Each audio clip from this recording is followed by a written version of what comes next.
Se você ouvir esse som perto da água, corre!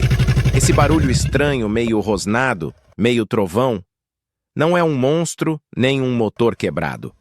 É um crocodilo grunhindo na beira do lago. Mas por que ele faz isso? É simples. Ele está mandando o papo reto para o território dele.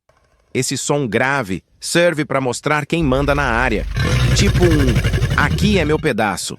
E o mais bizarro, ele faz isso vibrando o corpo inteiro, como se tivesse um subwoofer dentro da barriga. Outros crocodilos escutam isso de longe, debaixo d'água, e já entendem. Melhor nem chegar perto. Você encararia um bicho que grita com o peito? Comenta aí se você teria coragem de nadar num lago desses.